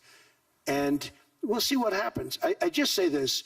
NATO has treated the United States of America very unfairly. We never asked for anything. We never got anything. We actually took care of the needs of NATO for years and years, which I felt was always unfair. So I got NATO to pay because they're rich countries. But I think it's time that NATO step up. We're helping them with Ukraine. Without us, I think Putin would have gone all the way. I think we have it. I think that could have been a World War III, if you want to know the truth. If Kamala was elected, or Joe, any one of those, you know, those thinkers, I think you could have ended up in World War III. And I will say Steve Witkoff has been dealing incredibly with, but we're not going to have World War III. We want to get it stopped, but we're not going to have World War III. I think if I wasn't elected, I think that could have evolved into World War III. It was a very, very bad situation, and it still is, but it's not that kind of bad. It's bad because so many young people are being killed. How close do you think there is on an agreement on Ukraine? I had the pleasure of speaking with Steve Witkoff and Jared Kushner yesterday. I know they're working hard on it. I know that they're also traveling now. Do you see this very close or still? Well, I hate to say it. I thought that was going to be so. I settled 8 wars plus. And I thought that was going to be one of my easier ones. Not the easiest. Some I settled in a matter of hours because I'm good at that stuff. You know, The United Nations should be doing this. I shouldn't be doing it, but it doesn't matter. It's got to get done, saving a lot of lives. We're saving millions of lives. With Ukraine, Russia, there's tremendous hatred between President Zelensky and President Putin. That's not good. That's not good for settlements. We know from dealing. There's abnormal hatred. With that being said, I think Russia wants to make a deal. I think Ukraine wants to make a deal. And we're going to try getting a deal done. We're getting, I think, Steve, I think I can say that we're reasonably close. But what happens is oftentimes we'll have a deal with Russia. Russia's set, and President Zelensky will not do it. You saw that when he was in the Oval Office. I was not happy. And then we'll have President Zelensky wants to make a deal, and Putin doesn't want to make the deal. It's a very difficult balance, and it's big time, and it is, you know, to use a word, it's a bloodbath. It's horrible what's happening. It's a drone war. The drones are killing, you know, thousands of people a week, thousands. We have to get it stopped. So I believe they're at a point now. I'm going to meet with President Zelensky later today. I believe they're at a point now where they can come together and get a deal done. And if they don't, they're stupid. That goes for both of them. And I know they're not stupid. But if they don't get this done, they are stupid. So I don't want to insult anyone, but you got to get this deal done. Too many people are dying. It's not worth it. President Sisi is sitting on the first row here. He spoke earlier today and also complimented you on the Gaza deal. I think there will be a signing tomorrow. Of course, there are different views on this, but how important do you think this signing is on the Board of Peace? And do you think this is going to sustain? Do you think we now will see Gaza reconstructed and the billions of US dollars invested? I do. I mean, I think we have peace in the Middle East. There are some little situations like Hamas, and Hamas has agreed to give up their weapons. Now, you know, they were born with a weapon in their hand, so it's not easy to do. When they were born with a rifle in their hand. It's not an easy thing for them, but that's what they agreed to. They've got to do it. And we're going to know, Jared, over the next 2 or 3 days, certainly over the next 3 weeks, whether or not they're going to do it. If they don't do it, they'll be blown away very quickly. They'll be blown away. You know, we have 59 countries that are part of that whole peace deal. And some of those countries aren't even they're near the Middle East, but they're not in the Middle East traditionally. And they want to come in and take out Hamas. They want to come in. They want to do whatever they can. There's a problem with Hezbollah in Lebanon, and we'll see what happens there, but that's a problem. But there are these little flames, but there's peace in the Middle East. Now, had we not gone in and knocked out with those big, beautiful, we just ordered 25 brand new ones, the latest and the greatest, the B-2 bomber. Think of them, they went in there at 2 o'clock in the morning with no moon, no light, no nothing, and every single one of those massive bombs hit its target, 100,000-pound bombs hit its target, every one of them. And then on top of it, from a submarine 300 miles away, we hit the sites with tomahawks, which is an unbelievable weapon. So, you know, we did our job. If we didn't do that, you would have never had peace in the Middle East. And the countries like Saudi Arabia, UAE, and Qatar could never have, and others could never have signed anything because you would have had this dark cloud, and the dark cloud was Iran with nuclear. Iran would, if we didn't take them out, they would have had a nuclear weapon within 2 months. They were very close to having the nuclear weapon, and we hit them hard. And it was a total obliteration. If they may try again, but they're going to have to try from a different area because that area was obliterated. Incredible thing we did. And because we did that, we were able to make peace. If we didn't do that, I would say, Jared and Steve, if we didn't do that, there was no chance of making peace because the countries I just named and other countries could have never signed off. They were afraid. They were afraid. We had a bully. The bully was Iran, the bully of the Middle East. They used to call it for years. They were the bully of the Middle East. They're not the bully of the Middle East anymore. Mr. President, I know you even had to change plane last night, so I guess you didn't have much sleep, but I think but your energy is still there. I know you have several bilateral meetings. I know you're also hosting a reception. So thank you so much for coming back to Davos. Thank you so much. It's highly appreciated. Well, thank you very much. Thank you, everybody, very much. Thank you. Thank you.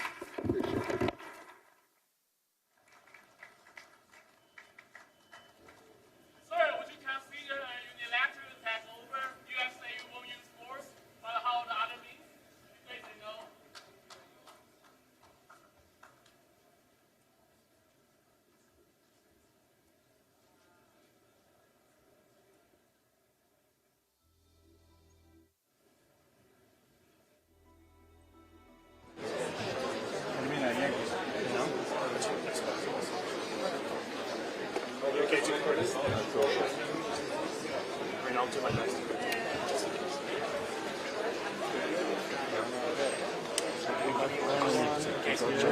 Back starts to I want to have a stool or something.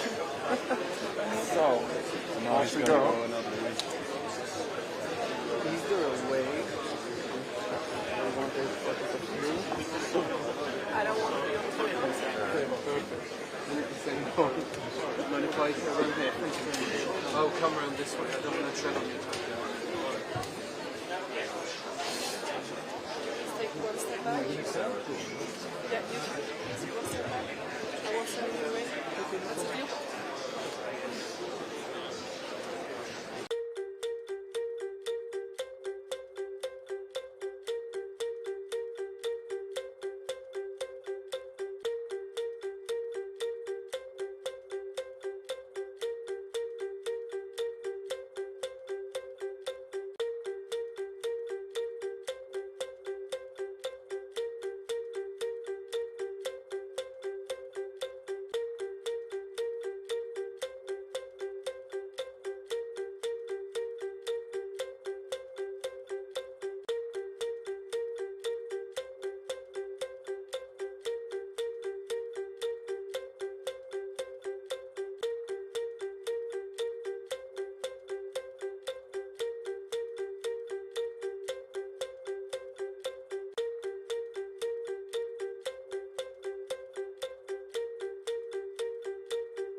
another time. Thank you. Well, thank you very much, Mr. President, and I will say you do have a great ambassador, and she will, you know, she keeps her husband very much in line. She doesn't play games, right, Newt? She keeps him in line. He's over here also. I want to thank my team for having worked out a very fair deal with Switzerland, and it's an honor. I speak about you often. You're a great country, a beautiful country. You do make great watches, too. That I can say. There's nobody like you for watches, which is a big deal. But I appreciate the treatment we've been given, and we will always reciprocate. And thank you very much for having us. Thank you. It's a pleasure. And with your team, we have good relations. We are working hard to finalize the agreement. We have this joint agreement. But I'm optimistic that we can go forward. And the investment pledge, the private sector promise, I think are on the way. And we already see this unbalance you mentioned during your speech is actually on correction.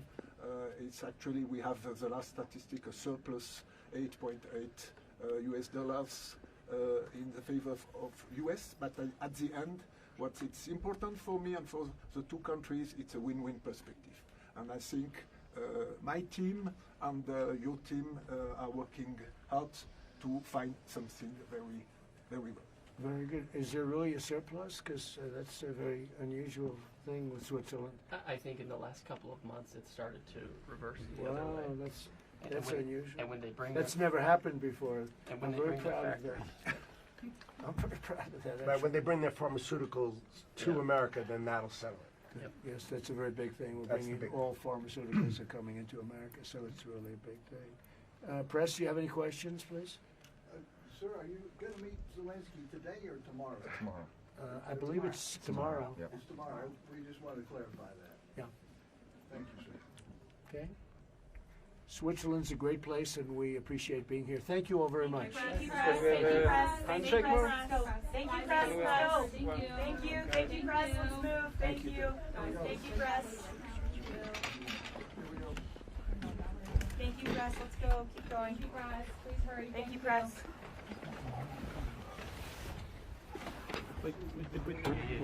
I saw.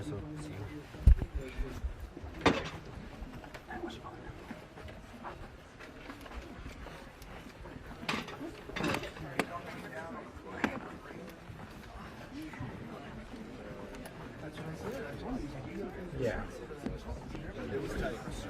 Jake, just unplug me before you go down the stairs. You heard it? Of that problem-solving mindset and wanting to get things done, it really adds up. And I think you can now see the results 1 year later. You see the results in the American economy. It's really pretty incredible. If anyone had said that these would be our numbers after 1 year, I'm not sure anyone would have believed it. But you know, in Q4, GDP growth rate 5.4%, despite a government shutdown. That just, you know, that number just kind of blew everyone away. 2.6% core inflation, again, much lower than anybody thought. I think that beat the expectations by 40 basis points. Productivity gains were the highest in years. And then, you know, there's other gas prices coming down, unemployment at historic lows. So the numbers have just been phenomenal. And the administration, the president's been able to do this, I think, in a remarkably short amount of time. And I think things are only going to get better this year as his full economic program goes into effect. Can you take us into one of those meetings, something that was you're especially grateful for getting done and completed, and how it got done?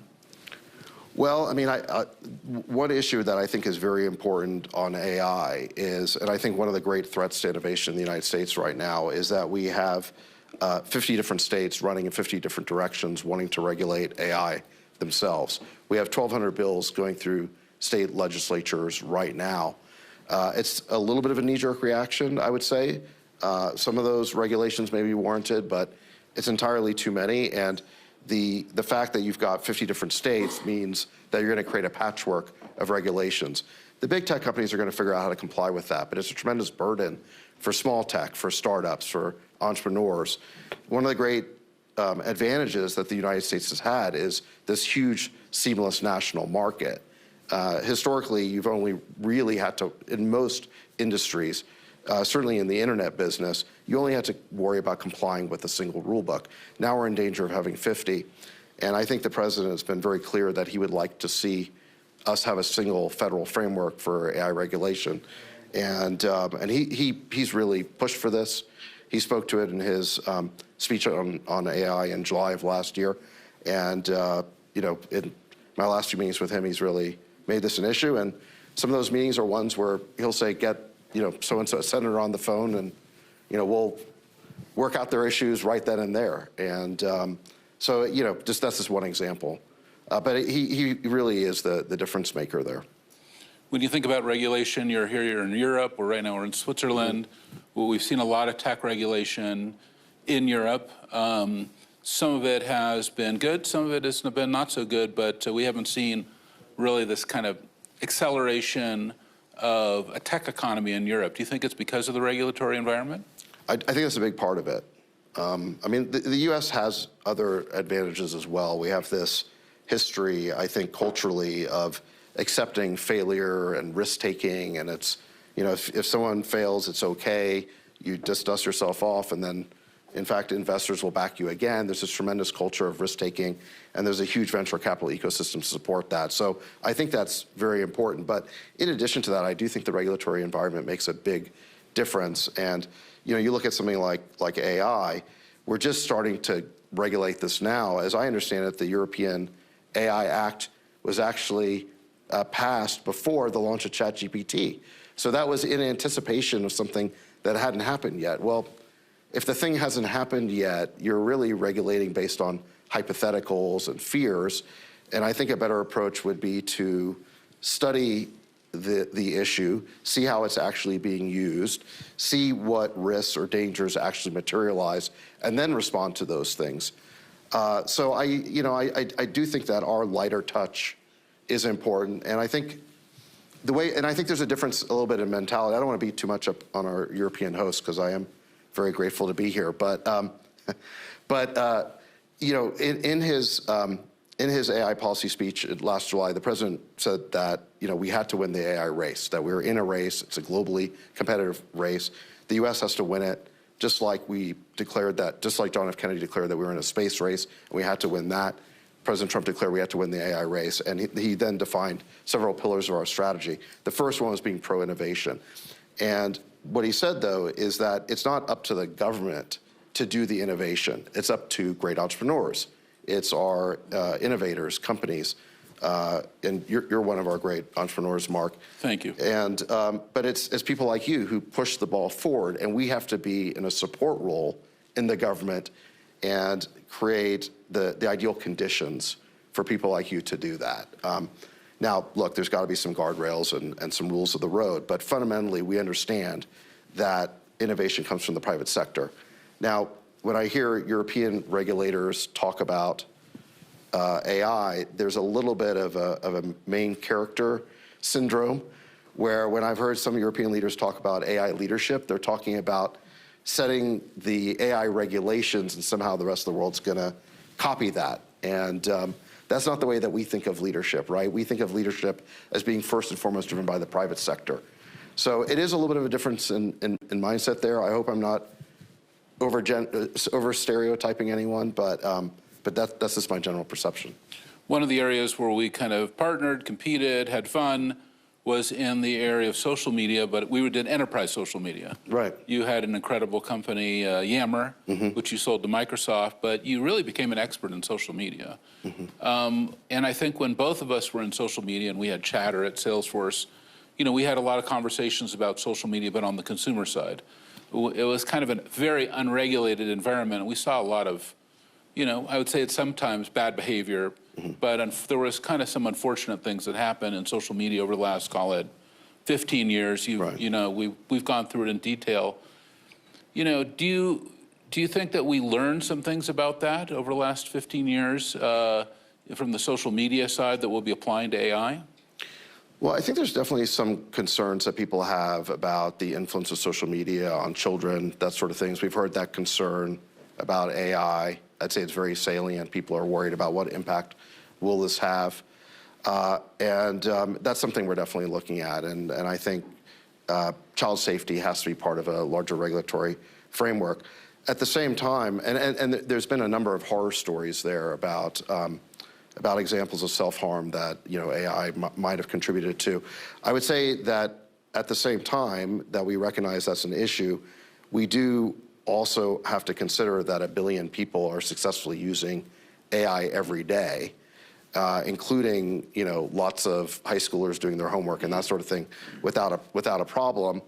I know that in China they're incorporating AI into K through 12 education because this is going to be key to upskilling the whole next generation. Having the skills to use AI, to know how to prompt these AI engines, how to create agents, this is going to be a fundamental skill in the economy. So I think we have to be a little bit careful when we talk about protecting kids that, yes, I think we have to be aware of some of those downsides, but we can't act like it would be a good thing for kids not to ever use AI. And I think if all you do is listen to the media, you might get that impression. I think that would be a big mistake. And I talk to my kids about this. I say to them, I ask them, do you feel like AI is addictive? And they'll admit that like TikTok is addictive and YouTube and Snap, those things are far more engaging to them because they're talking to their friends or they're watching video. For AI, they say, well, it would be hard to live without it because it's so useful, but I don't spend that much time on it. I use it like Google's to look something up, it's to do research. So it's a little different, I think, than social media, where social media really, you could argue it's pretty addicting. I think AI, less addictive, more a utility. But I do think that in the public's mind, there's been a little bit of a transference of the concerns that people have about social media onto AI. And some of that transference is justified and some of it may not be. Yeah, I mean, we could talk, and maybe we should just go into a really super dark scenario right. And then try to come back into a light scenario. Yeah. But if we go into a really dark scenario, we saw AI in several situations. You and I talked about that 60 Minutes segment on character AI, right. Where the AI morphed into a suicide coach for these kids. And it was something that you and I had never seen before, and it was shocking and horrible. How do you think about that? What's your reaction? Well, so this is a case where it's a sort of a fantasy chatbot. I say this, it's a chatbot that's trying to create characters that would then interact with users. Some of those users then were teens, and then some of those teens had pre-existing mental issues. And yeah, I think that we saw that you had adverse consequences there. Obviously, it's going to be a subject of litigation to try and determine how much causation there was. But yeah, I think it contributed to those issues. I think that when you have a new technology like this, that again, 1 billion people are using so quickly, there's going to be cases like this that happen. I don't think any of these companies wanted those things to happen. And I think that now that they know that it's a possibility, they can start to program the AI in a way that will try and prevent those scenarios. When the internet kind of came along, and even before the internet, we there's one regulation that everyone in Silicon Valley really loves, which is Section 230. Mm-hmm. And that basically says, these tech companies, initially the social media companies cannot be held responsible, and perhaps maybe even the AI companies cannot be held responsible for bad behavior of the AI. When you look at Section 230 and kind of accountability, self-regulation, do you think that do you think the Section 230 should be reformed, reshaped, reconstructed, or do you think it stands as it is, kind of preventing, and kind of holding full indemnification for the tech vendor? Well, Mark, I might be the last person on either side of the political aisle who thinks that Section 230 was a visionary piece of legislation that helped pave the way for the modern internet. I know there's opposition to it on both sides. The reason I say that is because what 230 did is it basically defined who's a publisher and who's a distributor. And under the existing law, publishers are held to one standard, distributors are held to another. In other words, if you're, say, a magazine on the distribution stand and you libel someone, or an article in your publication libels someone, well, you can be sued and you're on the hook for that, and you're going to end up paying damages. Now, the newsstand on which your magazine is sold, that is a distributor, and it is not subject to publisher liability. And so what Section 230 did is take those sort of real-world examples and apply them to online context. And specifically, what it said is that user-generated content will be treated on these platforms, that the platforms will be distributors, not publishers. Now, look, if those platforms are actually publishing the content themselves, and I think this probably would apply to AI companies who are creating content, we're going to hold them to publisher liability. But if all they're doing is acting as a distributor, then we're going to impose distributor liability. I think that distinction made a lot of sense. Maybe it's not perfect in some cases, but without that, I don't think you would have had comment boards on the internet. I think, user review sites like Yelp might have been sued out of existence. Think about it. Every time someone posts a review on Yelp that the store owner says, well, that's defamatory, I'm opposed to that, they can now sue Yelp. I think that these user-generated platforms may not have survived. And so I think it was very, very important in terms of allowing user-generated content to flourish all over the internet, including then on social media platforms. Ultimately, it's the user that benefits from the ability to express themselves. And I'm just not sure that if all of those UGC platforms were treated like publishers, that we'd be able to express ourselves in the way that we've been able to. And yes, you can point to some downsides of that, but on the whole, I think it's been very positive. And what I worry about is if 230 gets reformed and gets to be more restrictive, it's going to lead to much greater censorship. Already corporations have been taking down a lot of content that, I think it's now much better under President Trump, but under the last administration, you saw an epidemic of shadow banning, deplatforming, when someone expressed an opinion that went against the sort of conventional wisdom or the powers that be. Saw a lot of censorship during COVID. Things that are now recognized as being true could not be said without the user, like Dr. Jay Bhattacharya was kicked off X for the Great Barrington Declaration.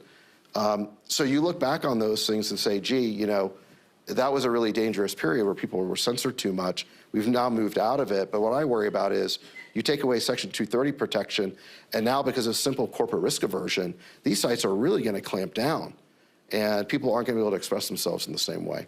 And how about then making the connection back to what we're talking about with AI, or an AI that is behaving badly?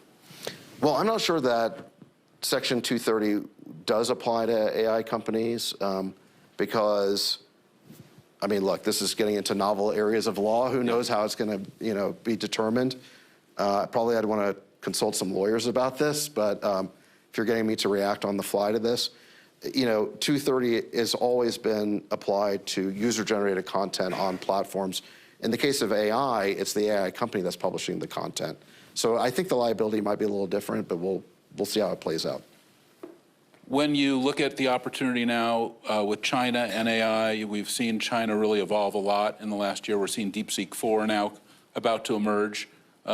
Exactly like what you said, there's an AI race going on. Where do you see the U.S. and China right now in the AI race and the model innovation that we've seen in both countries? So China is very formidable. They've got a lot of smart people there. They've got a lot of technological prowess. You've got half a dozen really impressive frontier models coming out of China. With DeepSeek was sort of the original one that broke through about a year ago, actually. It was about this time this year that DeepSeek launched. And I think a big part of the DeepSeek moment was the surprise factor that I think people had been complacent about the nature of the global competition. And they didn't think that people would say that China's years behind. Then DeepSeek launched, and you realize, well, wait a second, they're actually closer than that. I still think that the U.S. is in the lead. I think that our models are better, our chips are better. But they do have other advantages. They are spinning up power generation faster than we are. That's one area. I say another area that concerns me is AI optimism. So there was a survey done by Stanford recently, and they surveyed people in lots of different countries, and they asked them, do you believe the benefits of AI will outweigh the harms? And if the respondents said yes, they'd be an AI optimist, and if they said the harms outweighed the gains, they're an AI pessimist. Well, in China, 83% of the population are AI optimists. In the US, that number is only 39%. And we generally see that in Western countries. The AI optimism is a lot lower and it's a lot higher in Asian countries. And I think it's a really interesting question about why they're more optimistic than we are and who's right about that. But where I kind of worry is in the AI race, that if in a fit of pessimism, we do something like what Bernie Sanders wants, which is he wants to stop building all data centers, or if we have 1,200 different AI laws in the states, clamping down on this, clamping down on the innovation, I worry that we could lose the AI race because of a self-inflicted injury. So I hope that people will become a little bit more optimistic about this industry as more and more miraculous products come out. David, we're unfortunately having to cut it short because the president's speech went a little bit long, so maybe you could address that directly with him. I want to thank you so much for coming to Davos this year, and I hope we'll see you again because we're so thrilled that you're here to have. Well, thank you for having me. Appreciate it. Well done. Good job.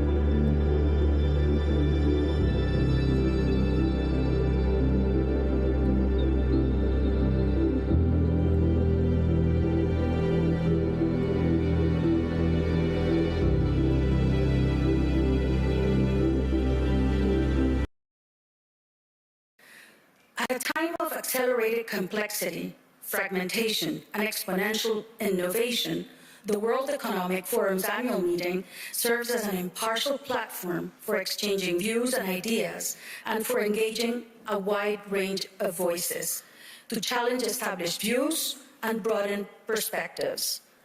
Argentina, a G20 economy and a member of Mercosur, has a significant role to play in the contemporary world context. Señor Presidente, le doy de nuevo la bienvenida y le ofrezco la palabra. A warm welcome once again, Mr. President. The floor is yours.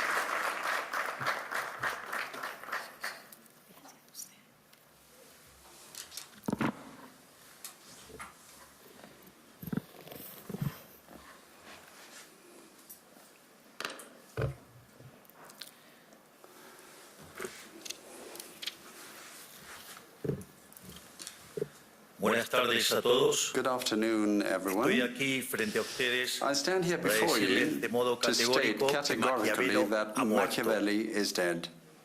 Durante años For se nos years, deformó el our pensamiento, thinking was distorted presentándonos un falso by the dilema al diseñar políticas presentation of a públicas false dilemma donde in se the debía design of optar public entre policies, la one in eficiencia which we were política supposedly en faced with a choice contraposición al between respeto de los political valores efficiency éticos y on the one morales de hand Occidente. and respect for the ethical and moral values Tal of the como West on señala the el other. profesor Jesús Huerta As de Professor Soto Jesus Huerta de en su Soto trabajo points sobre out in his eficiencia work on dinámica, dynamic desde efficiency, dicho punto de vista, from that la perspective, eficiencia no es efficiency compatible con is not diversos esquemas de compatible equidad o with various justicia, schemes of equity sino or que surge justice, but única y rather exclusivamente de arises uno de solely ellos, and el exclusively cual from se one of them, basa en el the one respeto de la based on propiedad respect for privada private y la property función and empresarial. the entrepreneurial function. Por eso, la oposición Therefore, entre las the dimensiones de opposition eficiencia y between the justicia es dimensions falsa of y errónea. efficiency and justice Esto is es, false lo and justo erroneous. no puede That is to ser say, what is ineficiente, just y lo can't be eficiente inefficient, nor justo. can what is Y efficient es que be en la unjust. perspectiva del análisis Actually, dinámica, from the justicia y standpoint of eficiencia son dynamic dos caras de la analysis, misma justice and moneda. efficiency are two sides of the Sin same lugar a coin. dudas,